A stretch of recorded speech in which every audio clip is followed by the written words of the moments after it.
Praise lord. దేవుని దయ వల్ల మీరందరూ క్షేమంగా ఉన్నారని ఆశిస్తున్నాను. ఇప్పటివరకు మనం మత్తయి సువార్త 11వ అధ్యాయము 27వ వచనం వరకు చదువుకున్నాం కదండీ. ఇవాళ మిగిలిన కొన్ని వచనాలు చదువుకునే ముందు ఒక చిన్న ప్రేయర్ చేసుకుందామండి.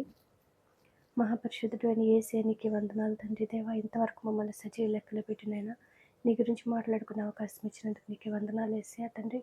ఇప్పుడు మీ గురించి మాట్లాడుకోబోతుండగా ఎక్కడ ఏ తప్పు మాట్లాడకుండా యేసు నామములో నా నోటి మీద మీ కంచె కావాలండునుగాక ఆమేన్.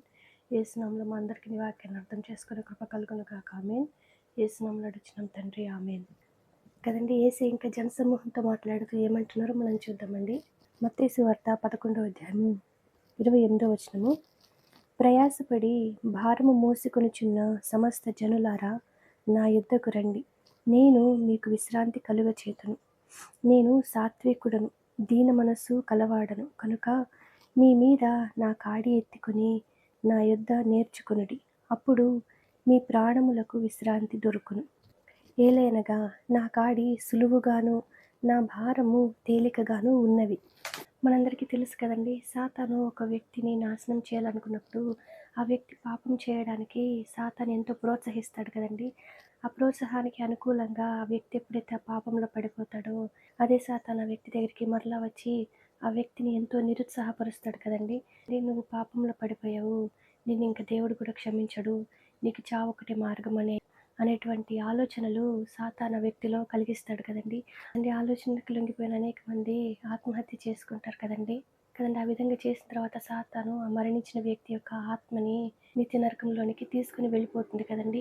కాబట్టి మనందరం కూడా ఇది జ్ఞాపకం పెట్టుకోవాలి కదండి. సాతాను యొక్క కాడి ఎంతో బరువైనది కదండి.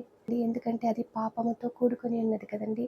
ఆ పాపం నుంచి మనల్ని విడిపించగలిగిన శక్తి కేవలం యేసయ్యకి మాత్రమే ఉంది కదండి. ఎందుకంటే యేసయ్య మాత్రమే పాపాన్ని జయించి సిలువలో సాతానుని ఓడించారు కదండి. యేసయ్య ఏం చెప్తున్నారంటే, నా కాడి ఎంతో సులువైనది, ఎందుకంటే అది పాపముతో నిండినది కాదనేసి యేసయ్య చెప్తున్నారు కదండి.